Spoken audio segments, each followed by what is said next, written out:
All right, welcome back. Uh, Something a little different from mailbag opening.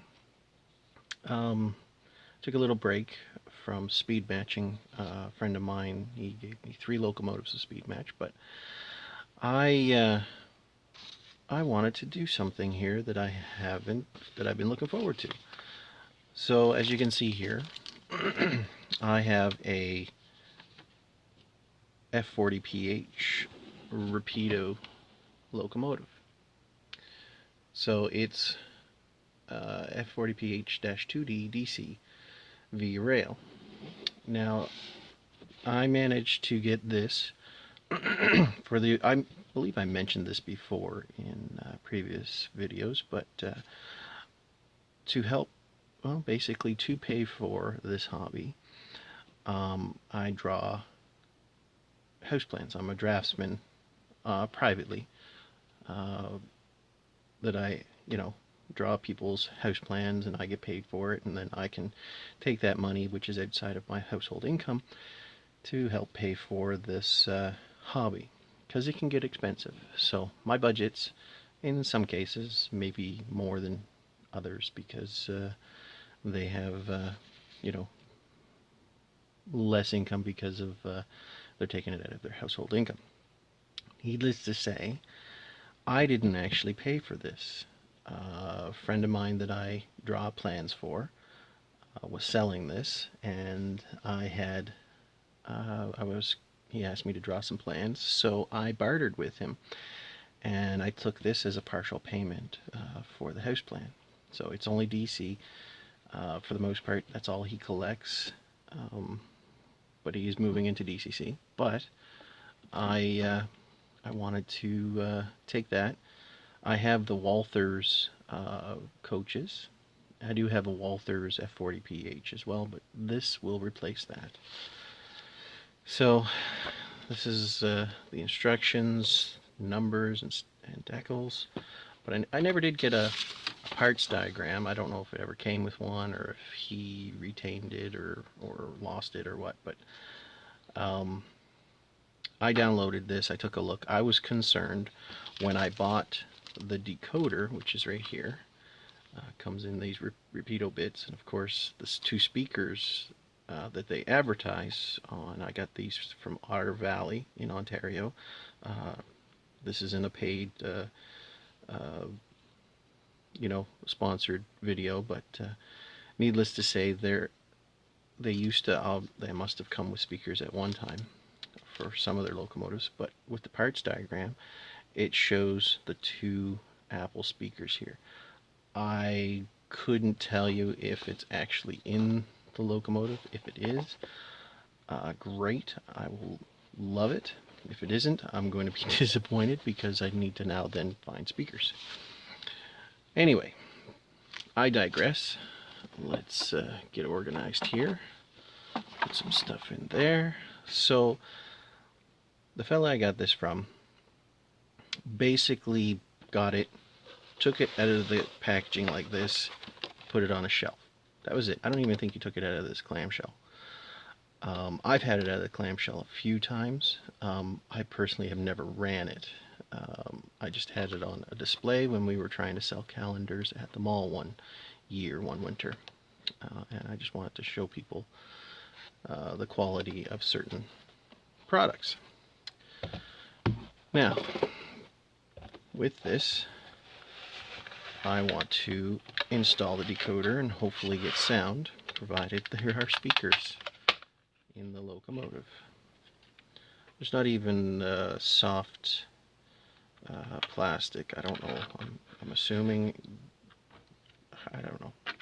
Needless to say, it's not a problem. I'm okay with it the way it is. So, and this is a Loksound 21-pin sound decoder.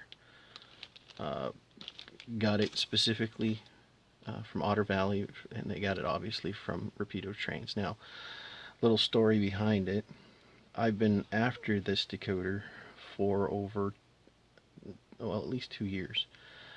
The first person that I was trying to get this from unfortunately passed away His name was Ian, and he ran and owned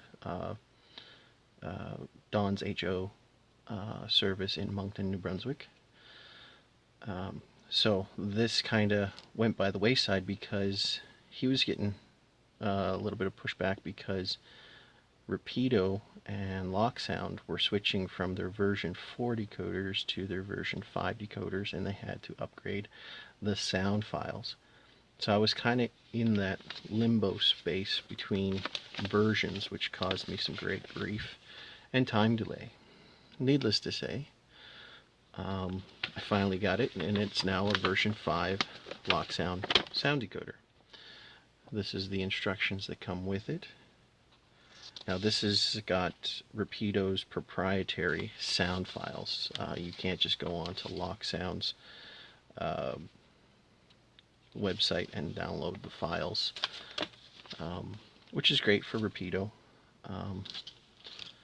I mean, you can go on to Loksound's website and get an F40PH sound file, but it won't be Rapido's, and it won't have their settings, and it won't have their Easter eggs that they like to put in on the higher functions. So let's try not to destroy this and break the fine details. So with the visor sticking out like that, I think I'm going to let the cab overhang the cradle a little bit so it doesn't give me any grief. Now, from what I understand, I just need to remove the couplers and the shell pops off. So let's give this a shot.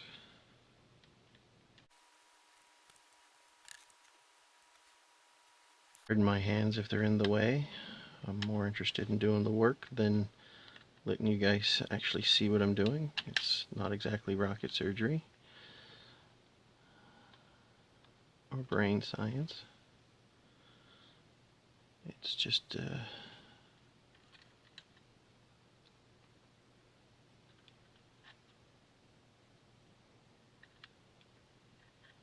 would have been nice to keep all in one piece, but that's okay.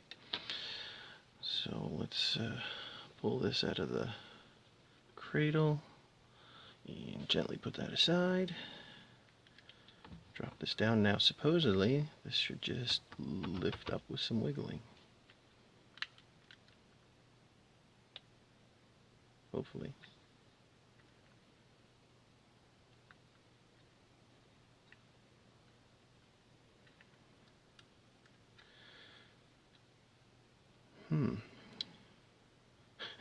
There's so much fine detail on the bottom, as you can well see.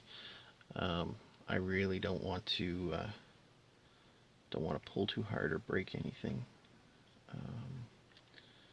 Let's see if we can come up with some leverage here without breaking anything.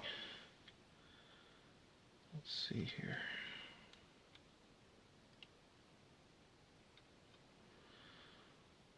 Yeah. I'm going to pause for a moment, double check the instructions, and come back. So I'm going to record this. I'll probably speed up the timestamp so it doesn't waste anybody's time, but yeah, it's special, let me tell you.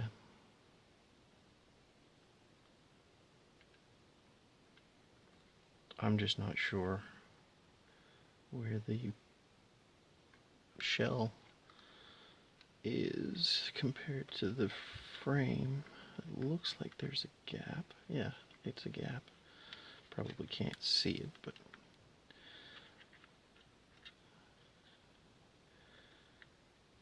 it's reading the instructions, they mentioned something about transporter lock. They're all obviously Trekkie fans, which is cool. And you know, you fiddle with this thing and it you could lose detail parts and paint everything white so you can see them. And anyway, if you have one and you have to do this, I won't spoil the fun for you. It's funny to read the manuals. Goodness gracious, she's on there tight and does not want to move. It says wiggle, but man, oh man. As I said, I don't want to pull too hard, or there's a little give though.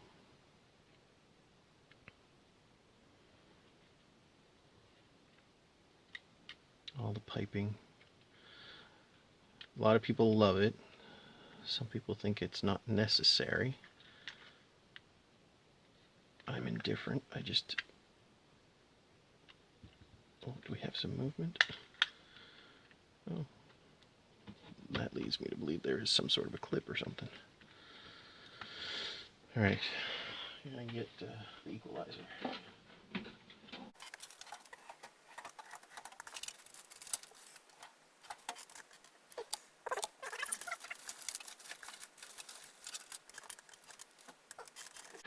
I normally have a plastic paint scraper to help spread shells and get things moving. Oh.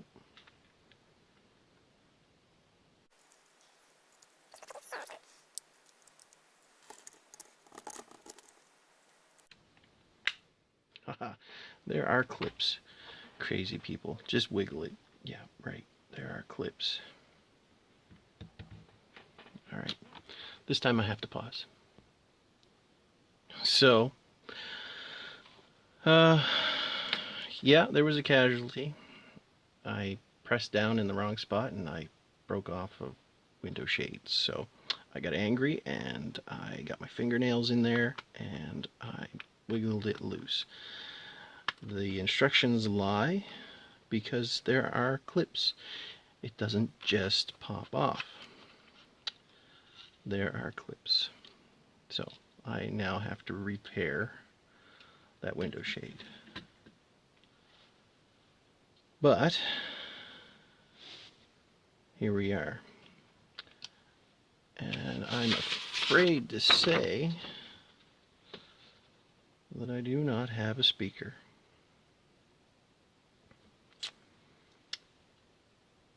Gosh, golly gee whiz, what a surprise.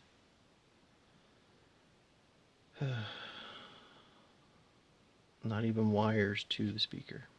So I don't know if this is from a newer generation or was intended for the DCC Sound equipped, but the bugger's cheaped out.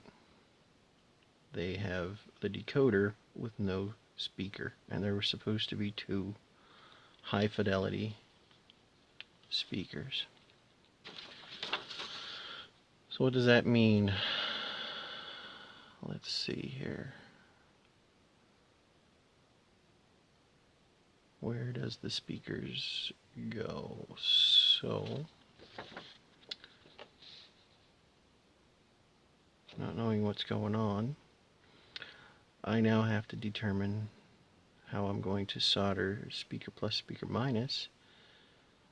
And one thing about this venture, I probably have the correct speaker.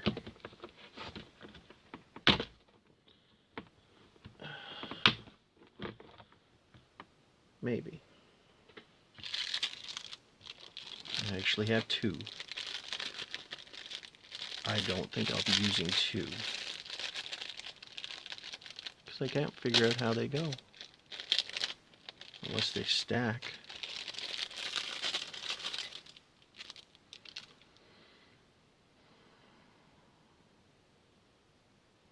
It just clips right in there. It's like it's made for it. Ooh, look at that.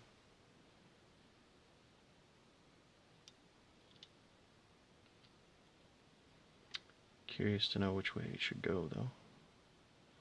Oh, maybe the wires come up under there, so it looks like it goes like that.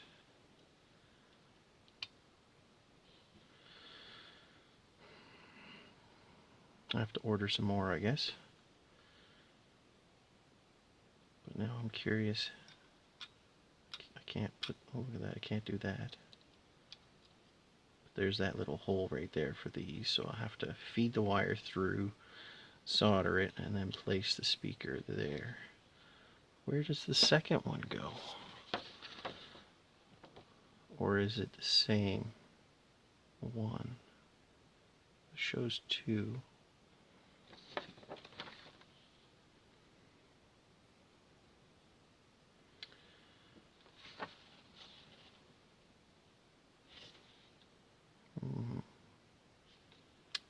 Not sure.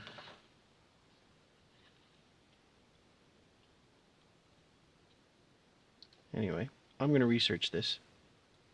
I'll definitely put one in. I know these sound lovely, and I'll be happy with that. But I'm curious to know where the second one goes, if there is supposed to be a second one. As for the decoder, I popped the dummy plug off, and I put the decoder on, pop, and we're good to go. But there is a little bit of work that needs to be done.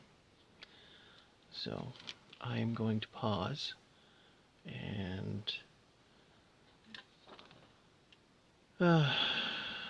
drowned in my sorrows that I actually broke that off. Anyway, I'll be back. Right, I'm back. So I did some research, and I found that only one speaker was used, and it was a speaker like this.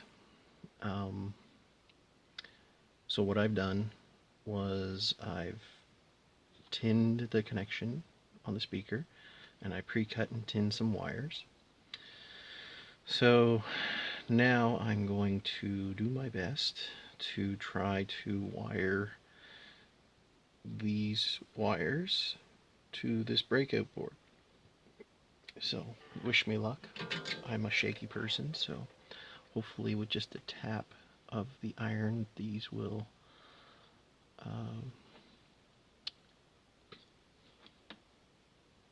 solder proper.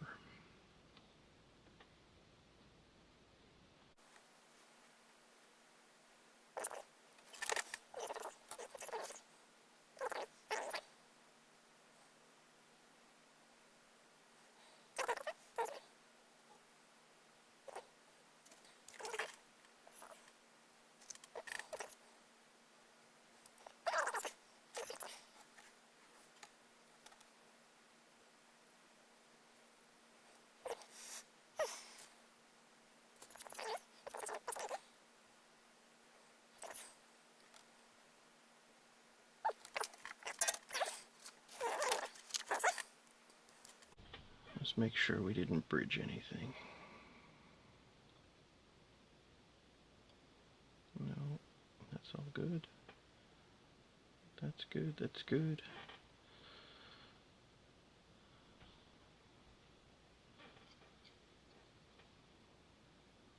So we're good there. Excellent. Excuse the dogs.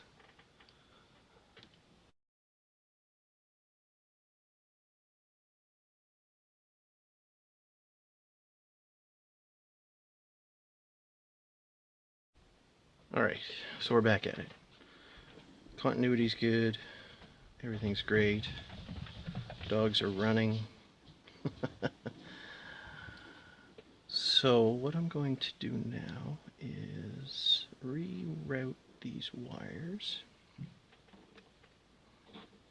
I think, to go beside this.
Alright, interruptions are done.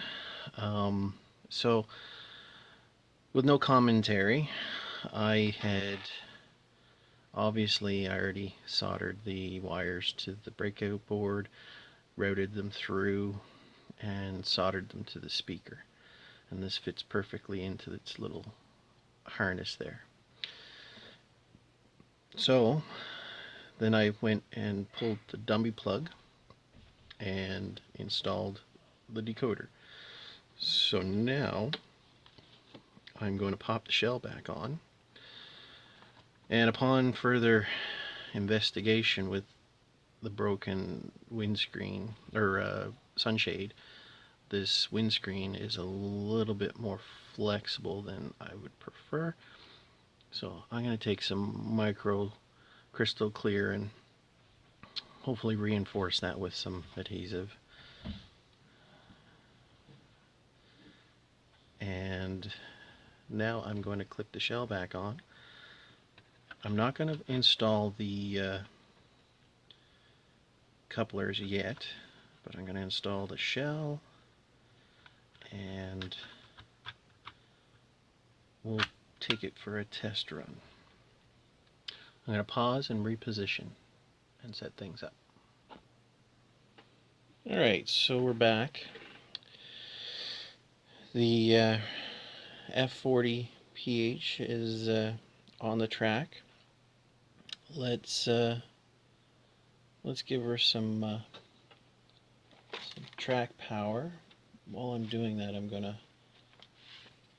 open up and see if I can find a quick start guide or something of that nature.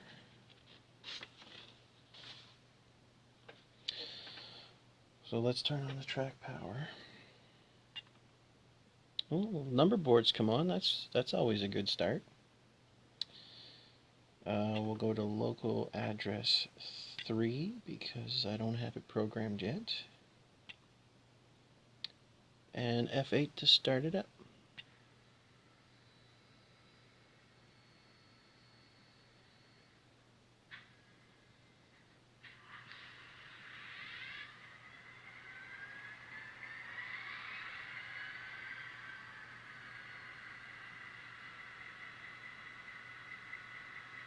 No, volume's actually quite low.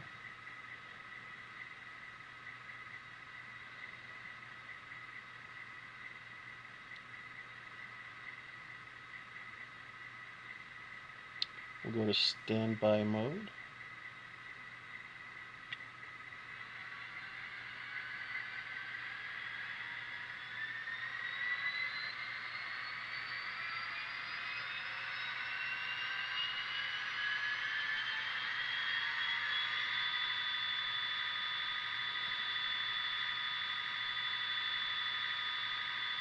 Turn the lights on. Ditch lights.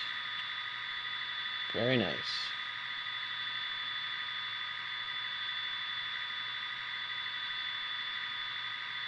Go to run mode.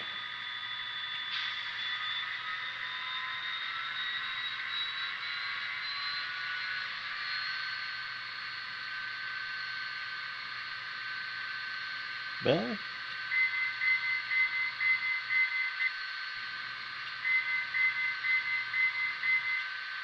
Horn.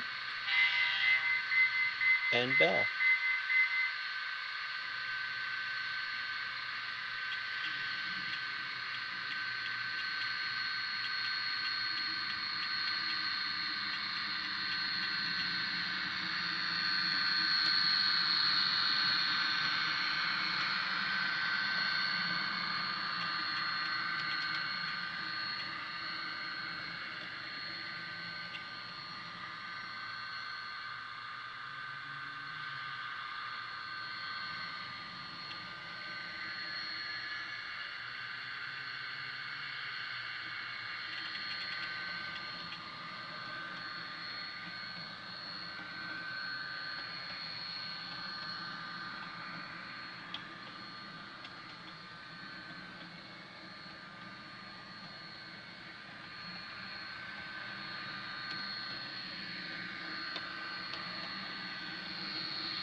F10 does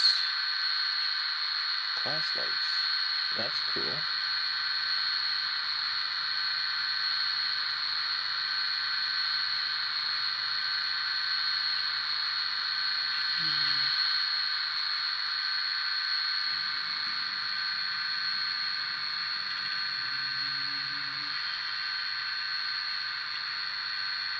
And F12 is switching mode.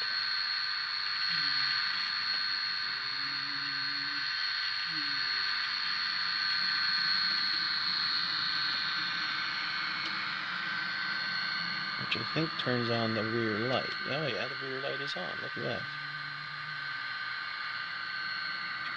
You probably can't see it.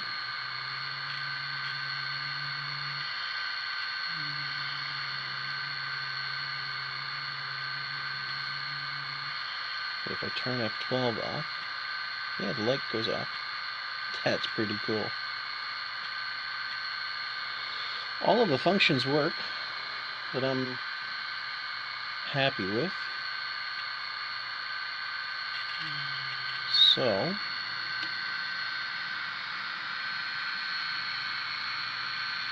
I'll back her up.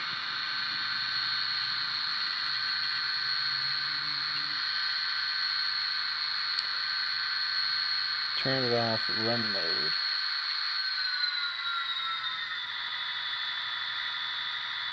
Turn off standby mode.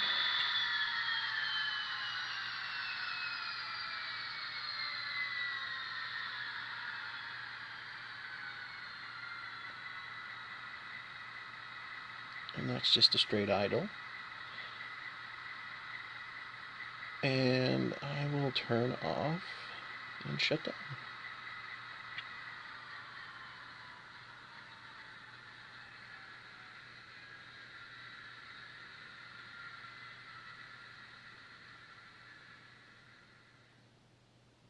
Beauty. So I do have a little bit of repair work to do. It's very minor cosmetic stuff. Put the couplers back on, and then I'm going to load it up into JMRI and program it properly to its correct address. And yeah, that'll be that. I'm very happy with what I have here. Not too bad. Not too bad at all. Thanks for watching. I hope you enjoyed it. Please tell your friends, especially model railroader friends. Like the video if you like if you don't like. Obviously I asked you to share, and if you like this content, go ahead and subscribe. There'll be more. I have a series coming up that I'll be doing Loksound 5 decoders and speaker install into Proto 2000 GP7 and GP9s, and I have a few other projects as well. Right now I am speed matching the scale train locomotives you see here. A friend of mine from my train club wants to get a decoder installed in that IHC locomotive, so that'll be a future project. And I've already shown the video of this, but I'm going to purchase a decoder and get a sound decoder installed into my RS-18. You know, I might do a video on this, I'm not sure, but I got this out of a small estate, and I sold off all of the coaches and cars and the other sets, but I really thought that little side tank locomotive was pretty cool, so I might clean it up and get it operational. And yeah, I have many projects on the go, so stay tuned.